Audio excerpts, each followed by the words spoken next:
Imagine being born into a family that traces its bloodline back 3,000 years, back to a king named Solomon and a queen named Sheba. Imagine growing up in marble palaces guarded by lions on golden chains, your name whispered on radio broadcasts in 40 countries, your father photographed beside Roosevelt, Churchill, and the Pope. Now imagine soldiers coming for you in the middle of the night, not for your father. Everyone remembers what happened to him. This is about the others, the daughters, the grandsons, the wives who never held a gun or gave an order in their lives, the children who were still in school uniforms when the trucks arrived. On September 12, 1974, Emperor Haile Selassie I of Ethiopia, the self-titled King of Kings, elect of God, conquering lion of the tribe of Judah, was driven out of his own palace in the back of a Volkswagen Beetle. It was a deliberate humiliation. A monarch who had ruled for 58 years, who had addressed the League of Nations, who had become a living deity to an entire religious movement across the Caribbean, was packed into the smallest, most ordinary car the new regime could find. But that wasn't the worst part. Within days, the Derg, a committee of mid-ranking army officers nobody in Ethiopia had heard of 6 months earlier, didn't just arrest an emperor. They arrested a dynasty. Over 100 members of the imperial family were rounded up, princes, princesses, in-laws, grandchildren still learning to read. Some vanished into prison for over a decade without ever facing a single charge, a single trial, a single explanation. The emperor died in captivity less than a year later, under circumstances so suspicious that his body disappeared for 17 years, buried, some say, beneath a palace latrine. So here is the question this story actually answers. Not what happened to Haile Selassie. Everyone already half knows that ending. The real question is this: what happened to everyone he left behind? Where are they now? The last princes and princesses of the House of Solomon. Are any of them still alive? Did any of them go home? Picture this: a family that once ruled an empire, reduced to 14 years in a single prison cell, and then, decades later, quietly re-emerging into a country that had tried to erase their name from every coin, every street sign, every school book. Some of them died waiting for a trial that never came. Some of them were children who grew into middle age behind prison walls, only to walk out into a country that no longer had a use for princes.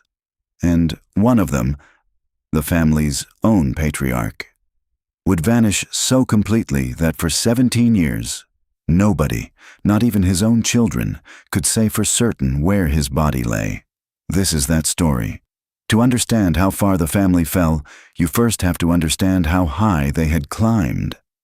By the early 1960s, Haile Selassie was arguably the most recognized African head of state on earth. He had personally addressed the League of Nations in Geneva in 1936, warning the world about the horrors of Italian chemical weapons used against his people. A speech so famous it later inspired the name of a music genre, reggae's spiritual cousin, and made him a messianic figure to the Rastafari movement, forming an ocean away in Jamaica. He founded the Organization of African Unity in 1963 and hosted its headquarters in Addis Ababa, positioning tiny, mountainous Ethiopia, the only African nation never formally colonized, as the diplomatic capital of an entire continent. At home, the imperial family lived a life almost unimaginable to ordinary Ethiopians. Menelik Palace and Jubilee Palace overflowed with Persian carpets, European crystal, and a private zoo of lions, the emperor's personal symbol, chained loosely near the palace steps for visiting dignitaries to photograph. Selassie's children and grandchildren were educated at elite European universities, Oxford, Cambridge, Swiss finishing schools. His grandson Iskender Desta became an admiral commanding the imperial navy. His son, Crown Prince Asfal Wasson, the man history would later know as HaileSelassie, studied political science and public administration at Liverpool University, groomed since childhood to inherit an empire built on a genealogy that claimed direct descent from the biblical King Solomon. The extended family alone numbered in the dozens. Prince Makonnen, Duke of Harar, had 5 sons of his own, each carrying noble titles and each expected to serve somewhere within the machinery of empire: the military, the church, the diplomatic corps. Marriages between the royal house and Ethiopia's noble families wove the aristocracy into a single, tightly interlocked web, so dense that when the reckoning eventually came, almost no noble household in the country would escape it untouched. To the outside world, the emperor's authority looked almost mystical. Devotees of the Rastafari movement, forming in Jamaica in the very same decade Selassie ascended to the throne in 1930, had already begun to view him as a divine figure, a living fulfillment of biblical prophecy, a status he neither sought nor ever publicly discouraged. At home, the reality was more complicated and far less divine. A modernizing reformer in some respects, building schools, a university, and Africa's diplomatic capital, but also the head of a rigid feudal hierarchy that by the 1970s had simply stopped working for the people beneath it. But underneath the crystal and the ceremony, cracks had been spreading for over a decade, and almost nobody at court wanted to look at them directly. In December 1960, while the emperor was on a state visit to Brazil, the Imperial Guard staged a coup. They seized Addis Ababa and forced the Crown Prince, Asfaw Wasson, to read a radio address accepting the throne under duress. The coup collapsed within days when the regular army and the Ethiopian Orthodox Church refused to recognize it. The church's patriarch went so far as to formally curse anyone who cooperated with the plotters. Selassie was restored, but the message was unmistakable. The emperor's own soldiers no longer fully believed in him. Then, in 1965, university students in Addis Ababa marched under a single demand that terrified the aristocracy: land reform. Ethiopia in the 1960s and early 1970s was still, in practice, a feudal state. A small number of noble families, the imperial family among them, controlled enormous stretches of farmland worked by tenant peasants who owned almost nothing. Combined with simmering separatist violence in Eritrea and armed unrest in Bale, Gojam, and Tigray provinces, the empire Selassie had spent half a century building was being pulled apart at the seams, while the man at the center of it all was pushing 80 years old and increasingly disconnected from the details of governing. Then came 1973. A catastrophic drought tore through the Wollo and Tigray regions in Ethiopia's north. Somewhere close to 100,000 people starved to death, while the imperial government, either through incompetence or a desperate attempt to save face internationally, suppressed and delayed news of the famine. When foreign journalists finally broke the story, they intercut footage of dying children with archival clips of the emperor's court, feasting a rescued lion cub on prime steak. The contrast destroyed what remained of Selassie's public image almost overnight. By February 1974, junior military officers, furious over low pay and worsening conditions, began mutinying across the country. What started as a pay dispute metastasized within months into a full political movement. In June 1974, a coordinating committee of soldiers, police, and territorial army officers formed. History would come to know them simply as the Derg, Amharic for committee. Nobody at the palace took them seriously at first. That would prove to be the last mistake the monarchy ever made. Meanwhile, far from the chaos, Crown Prince Asfaw Wasson was fighting a private war of his own. In 1973, he suffered a massive stroke and was evacuated to Switzerland for emergency treatment, accompanied by his wife and daughters. He would still be recovering abroad, partially paralyzed, relearning how to speak, when everything back home collapsed. The Derg toppled Prime Minister Endelkacho Makonnen's cabinet within 3 months of forming. And then, on September 12, 1974, they came for the emperor himself. None of them knew, in that moment, just how many lives were about to be swallowed along with his. The deposition of Haile Selassie was, in some ways, the easy part for the Derg. What came next revealed exactly how far the new regime was prepared to go. Within days of the emperor's arrest, soldiers moved through Addis Ababa with lists. Not lists of soldiers or bureaucrats or landowners in the abstract, lists of names, family by family.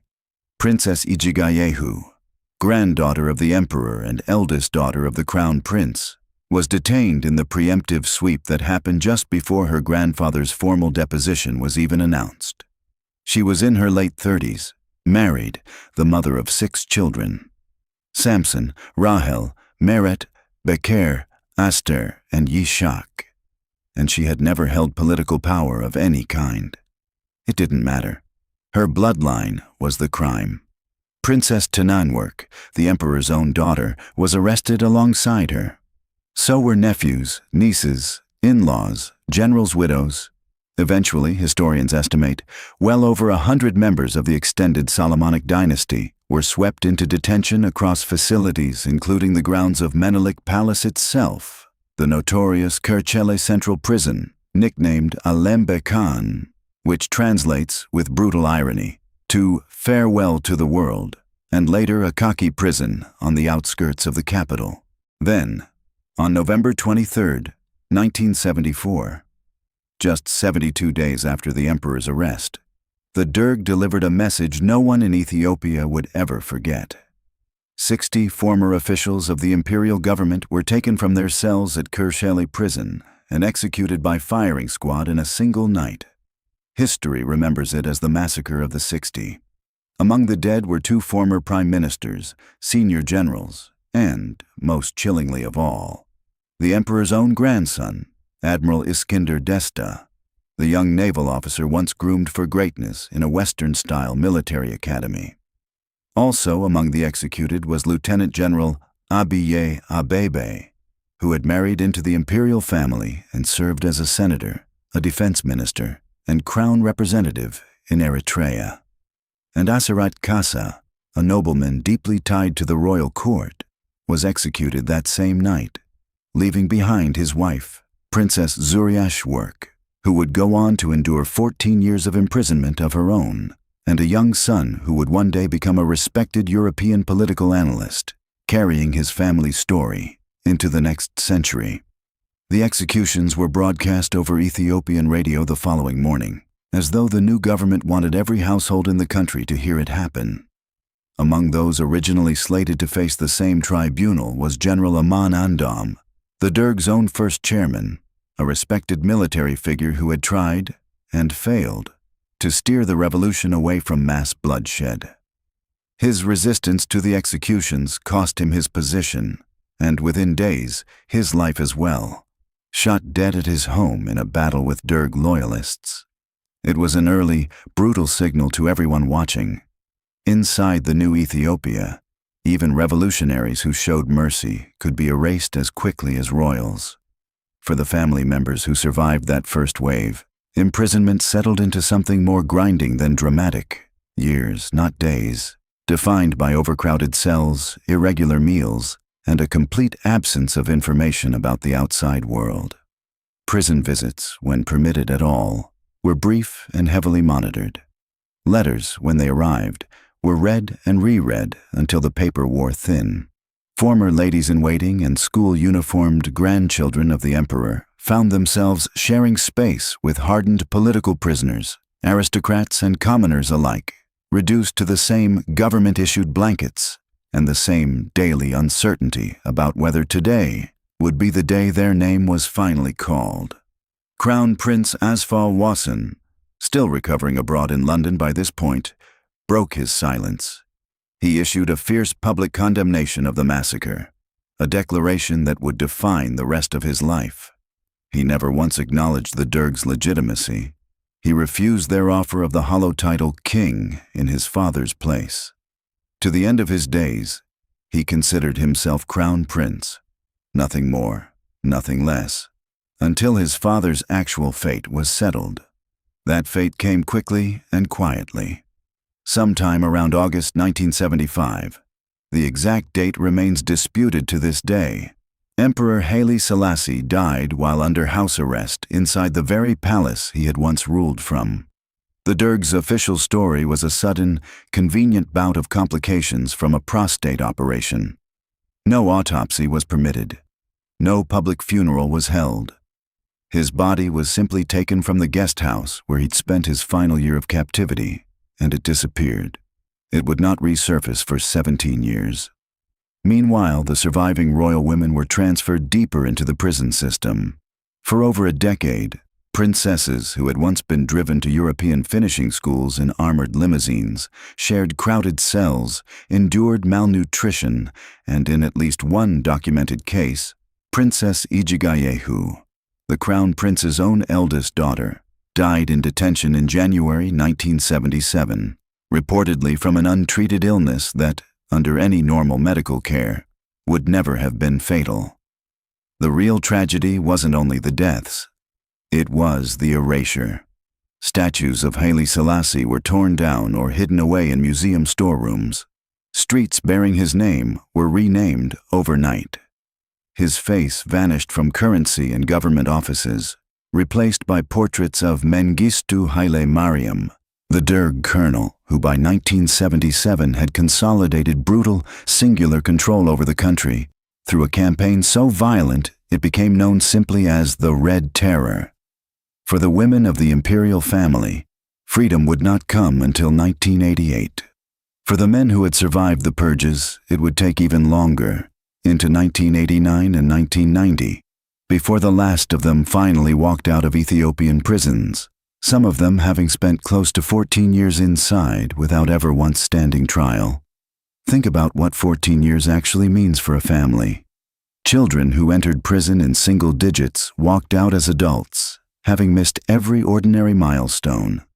Graduations that never happened, weddings they weren't permitted to attend, parents and grandparents who died on the other side of the prison walls without ever saying goodbye. Princess Zuriashwork, widow of the executed nobleman Azarate Kasa, endured the entire 14 years alongside the other women of the dynasty, emerging in her final years of imprisonment into a country that had changed so completely she barely recognized the streets outside the prison gates. Her son, meanwhile, had grown up almost entirely without her, eventually finding his own path far from Ethiopia, in Europe, carrying his mother's imprisonment as the defining fact of his childhood, long before he ever understood the politics behind it. The greatest irony of all, the family that had once been accused of exploiting Ethiopia's peasants through feudal land ownership had, by the late 1980s, simply become the Derg's longest-running political prisoners, kept alive not out of mercy, but because a dead royal family generates far less international scrutiny than a disappeared one. While his relatives endured Ethiopian prison cells, Crown Prince Asfaw Wasson was living a very different kind of exile in London, one built from loss rather than luxury. He had arrived in Britain still partially paralyzed from his 1973 stroke, a 60-year-old man whose entire kingdom had vanished behind him. He settled with his second wife, Princess Medferiashwork, and formed what amounted to a government in exile. A shadow court with no country to govern, no palace, no army. Just a title he refused to relinquish, and a small circle of loyalists scattered across the Ethiopian diaspora. For 15 years, he waited. He watched from afar as the Derg's grip tightened, as the Red Terror claimed tens of thousands of lives in ideological purges that made the massacre of the 60 look almost restrained by comparison. He watched a devastating famine strike Ethiopia again in 1983 and 1984, this time under Mengistu's government, not his father's, killing hundreds of thousands and drawing the eyes of the entire world through the Live Aid concerts it eventually inspired. Then, in April 1989, with most of his family finally released from Ethiopian prisons and the Derg regime visibly crumbling, the exiled Ethiopian community in London made a symbolic decision. They proclaimed Crown Prince Asfaw Wasson the rightful emperor of Ethiopia, in exile with no throne to sit on, no capital to rule from. This time, unlike the coerced proclamation of 1960 or the Derg's hollow declaration in 1974, he accepted. He took the reign name his father had once carried before him, HaileSelassie I. A year later, In 1990, he and Empress Medferiushwork relocated once more to the Virginia suburbs of Washington, D.C., drawn by the large Ethiopian-American community that had grown there throughout the 1980s. It was there, in 1991, that he received the news he had waited 17 years for.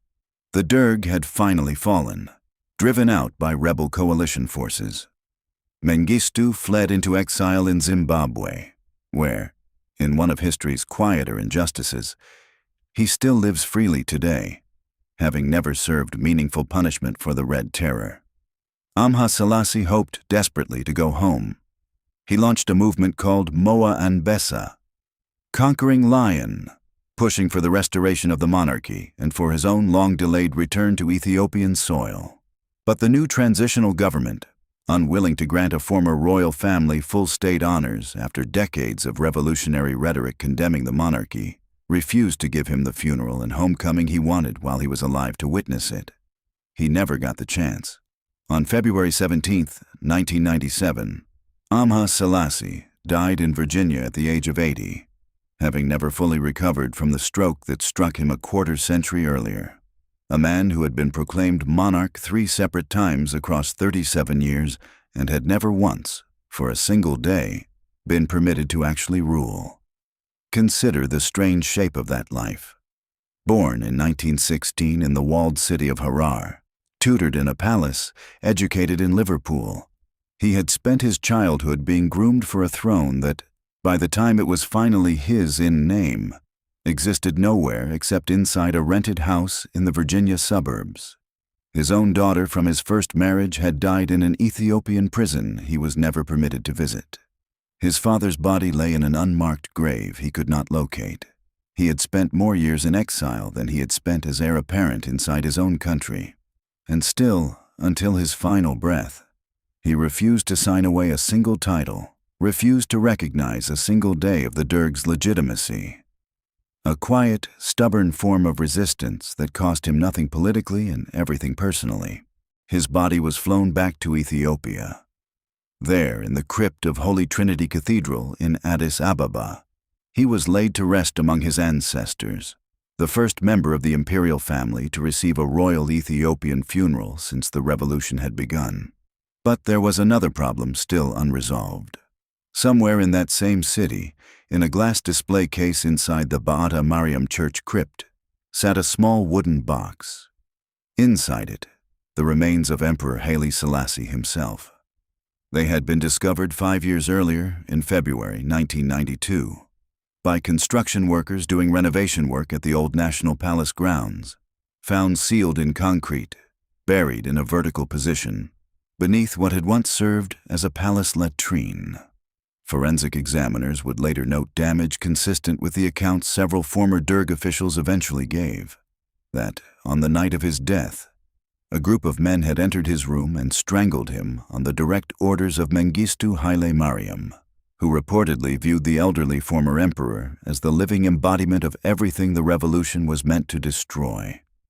For 8 more years after their discovery, those remains sat unburied, caught in a bitter standoff between the monarchist Crown Council, who wanted a full state funeral befitting an emperor, and the post-Derg Ethiopian government, which refused to grant one to a ruler it still officially blamed for decades of feudal oppression. The compromise finally came on November 5, 2000, the 25th anniversary, almost to the year, of his death. Thousands gathered in Addis Ababa's Meskel Square as the coffin, draped in the Ethiopian flag and flanked by ceremonial warriors, made its final journey to Holy Trinity Cathedral. Among the mourners that day sat Princess Tiganye Work, the emperor's own surviving daughter. 17 years a prisoner of the very government, now watching her father finally receive a proper burial. Around her sat nephews, nieces, grandnephews, and grandnieces, the scattered remnants of a dynasty, dressed in black, some of them meeting members of their own extended family for the very first time in their lives. History had one final quiet detail to add. Among the family members who attended, distancing themselves from the political demands of the Crown Council but determined that the funeral simply happen, was a young man named Prince Zera Yaqub, Oxford-educated, the son of the late Haile Selassie, who as a teenager in the 1980s had spent time living among Rastafarian communities in Manchester, England. Drawn to the strange and unexpected reverence his own grandfather commanded among people who had never set foot in Ethiopia. He was now the family's heir, and the story was not quite finished yet. So where does that leave them now? Prince Zera Yaqub lives quietly, holding the largely ceremonial title of head of the imperial house of Ethiopia, recognized by monarchist organizations but wielding no political power in a country that remains, officially, a federal republic. Other descendants of the dynasty are scattered across London, Washington, D.C., and Addis Ababa itself. Doctors, analysts, business people, private citizens carrying a 3,000-year-old name into ordinary 21st century lives. Asfa Wassan Asserait, grandson of the executed nobleman Azarat Kassa, became a respected political consultant on African affairs in Germany, turning the trauma of his family's imprisonment into a lifetime spent trying to understand how nations fracture and how they might heal. And in Jamaica, and across the wider Rastafari movement, Haile Selassie's memory occupies a place entirely separate from Ethiopian politics altogether, revered not as a fallen head of state, but as a living spiritual symbol whose meaning outgrew the palace walls he died within. Modern Ethiopia still hasn't fully settled how to remember any of them. There is no national museum dedicated to the imperial family's imprisonment, no official memorial for the 60 men executed in a single November night. The Menelik Palace grounds where the emperor's body lay hidden for 17 years are still, in parts, closed to the public. Historians continue to debate the exact date of his death, the exact method, the exact chain of command that ordered it. Questions that forensic examinations in the years since have narrowed, but never fully closed. For a country that spent decades trying to erase a dynasty from its official memory, the questions the family left behind have proven far harder to bury than the man himself ever was. Here is what this story actually leaves us with. An empire that once claimed descent from Solomon and Sheba was not destroyed by foreign invasion or by war with a rival nation. It was undone from the inside, by drought concealed from its own people, by a feudal system that had outlived its era, and by a revolution that, in trying to build something more just, ended up imprisoning children for the crime of their birth. The palace is a museum now. The lions are gone. But the descendants remain, walking proof that history rarely ends the way the history books close the chapter. It simply moves quietly into the next generation, waiting to be asked about. If a story like this moved you, one family, one empire, one impossible fall, there are more waiting. Subscribe, and let's keep uncovering them together.